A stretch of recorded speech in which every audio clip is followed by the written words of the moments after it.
Procrastination. I feel like everyone is procrastinating to a degree. How do you beat procrastination? Why does procrastination happen in the first place? Why do we keep postponing some of the most important things in our lives? And why do we substitute those things with some other more meaningless activities? And what's the difference between being busy and being productive? Sometimes we can be running around doing things, but then apparently it's just keeping us busy, and we can have this illusion that we're actually being productive, but we're not getting any of the important long-term work done. Today I want to talk about procrastination, and I want to go deep into one of the main possible reasons behind our procrastination, especially when it comes down to important, life-changing things that we should actually be working on daily. My name is Polina. If it's your first time on my channel, I'm very excited to see you here. First and foremost, I want to say that we usually do what feels easy to us, because our brain has formed these neural pathways that we just generally gravitate towards because we know the drill, it seems very easy, especially if we repeat the action enough times, and we just continue paving the same neural pathway,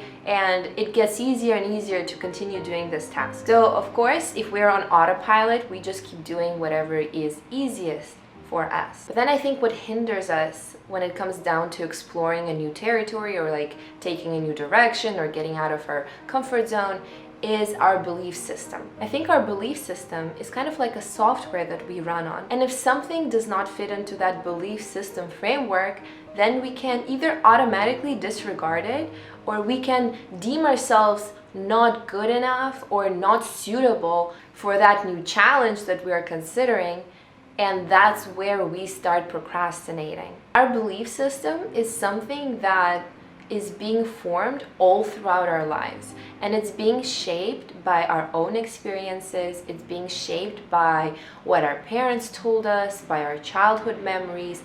It is also shaped by experiences of others, so what we observe. And every single person has his own belief system, and even though sometimes it can overlap, but it's like looking at the world through his own lens. I believe that even though we all share an objective version of reality, we still have our own very subjective version of the same reality. And it's very interesting because I think sometimes we get confused and we believe that our own perception is the truth. But at the same time, if you ask other people, their perception is completely different. At the same time, never disregard the importance of your own subjective interpretation and your own belief system, because if something is outside of that framework, it's just going to be very difficult for you to start stepping out of it and going after it. I want to tell you that our belief system is super powerful. At the same time, just because it's like a software, you can reprogram it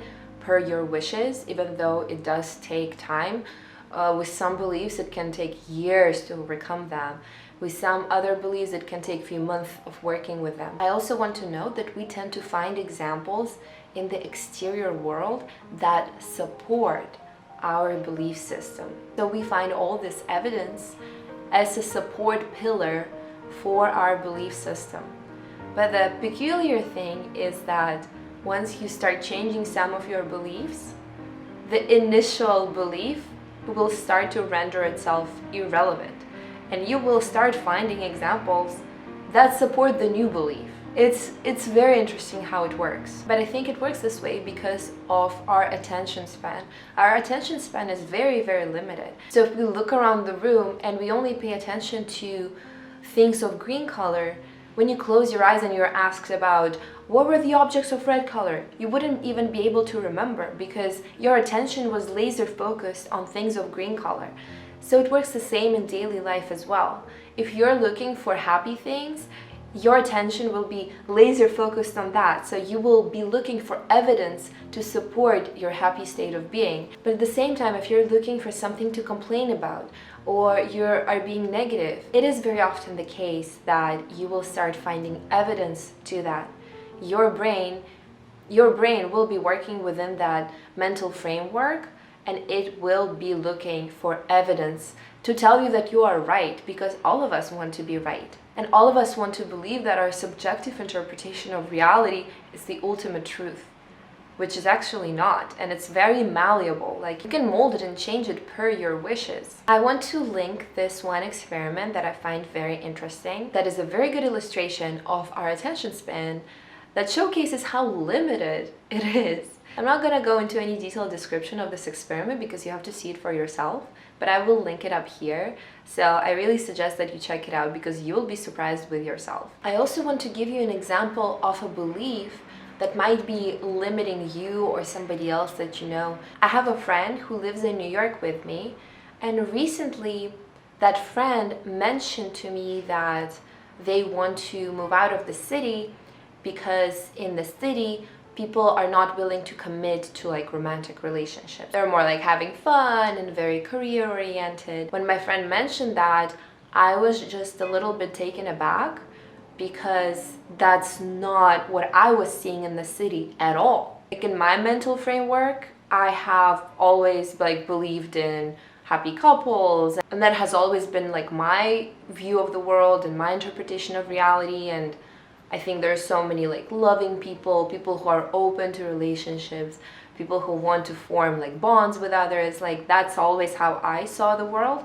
And that was my version of reality in New York as well. Like, I definitely see couples everywhere. I see people who are getting married. I see people who are proposing. I see people who are getting into like serious relationships.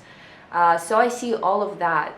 And when my friend mentioned his version of reality to me, I was definitely a bit surprised, but I could definitely see that that is their belief and it's part of their mental framework, and they have found enough evidence to support their case, even though my interpretation, my subjective view of reality was like completely different. And don't get me wrong, there are definitely statistics out there which you can, I guess, rely on, but at the same time, statistics, even though they paint a picture, they're not about like case-to-case scenario.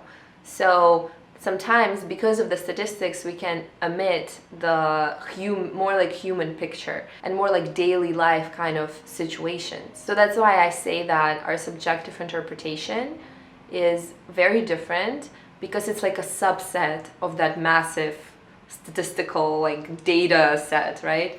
So it's very, very specific to us. And that's why I think it's very malleable. I recommend watching my limiting beliefs video. It's more about how some beliefs can really hinder us in our growth, and I think beliefs are extremely, extremely powerful. Like, I think our life often comes out of our belief system just because we operate within that framework, and we are often really afraid to venture out of it and expand it. So now, finally getting to procrastination. I believe that we often procrastinate because we do not believe that the desired thing is within our reach. It's not within that mental framework of our belief system. Like, the neurons in our brain simply haven't fired enough times for us to believe that this is something that we can do and we can achieve, and that's why we are procrastinating. We're not doing that. We might believe that we're not good enough, or we might believe that this is too difficult to achieve, or we might not know enough examples of people who did it, or we might think that this is impossible, or this or that we have literally accumulated all of this evidence and all this knowledge that supports what we believe in, but it hinders us in like such a profound way. I think that's why people procrastinate, because the effort seems futile from the very, very beginning. It seems like no matter what you do, what if you still don't get there? What if it's like what if you're not good enough for it, or this or that? I have definitely found myself in this position on multiple occasions, and I've talked to many, many friends of mine who also procrastinate for the same reason. And I think it's especially obvious when it comes down to some intimidating big things that are ultimately the most important ones. I just don't want to keep delaying life, and I think this syndrome of delayed life, it's very painful because life goes on and life is very short, and it just doesn't make sense to live very limited and be a victim of fear and be within the confines of that mental box that we all created for ourselves that actually doesn't have a true basis in many cases. Now on to the advice part. I think that the best way to deal with all of this is through action and through breaking everything down into very small digestible steps. Another reason like we procrastinate is because the task seems too daunting. It seems like you have to climb Mount Everest like tomorrow and you just have to do it all at once. But no, to climb Mount Everest, you have to keep taking steps one by one, just one step at a time. And that's how everything is achieved in our lives, just one step at a time. So my big suggestion is for you to sit down and actually identify like what's important to you, right? Like what is that big task that you want to accomplish, and just write down the first like 10 small steps that you can take to achieve that task. And it can be send an email, reach out to this one person. It can be just like all of these small steps, very digestible, very easy to do. And then I think the insecurities are best dealt with through action. You just have to start taking all those small steps without thinking. Like imagine you're just a robot and you have all these steps and you just take it one by one and keep checking it off. That's what you have to do. And then the insecurities will start vanishing as you're taking all these steps, because the steps will start expanding your belief system. You will already start feeling like you're on track. And that's when the expansion, the mental expansion will start happening. Just by simply executing, all you have to do is execute those small steps. And then another big part of it is to upgrade your software. So like expand your belief system by working with the belief system directly as well. I think what helps really well here is to find counter examples.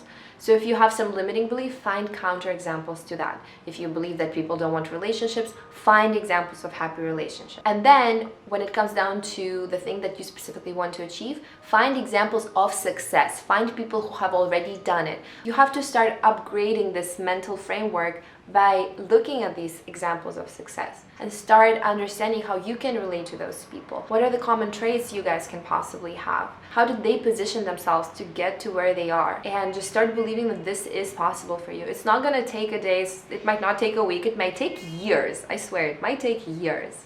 But you will be moving in the right direction. Thank you so much for being here with me today. I hope that I was helpful, and I hope that this video motivates you and inspires you to take steps in the right direction for you. I will see you in my next video, and yeah, have a wonderful time. Bye.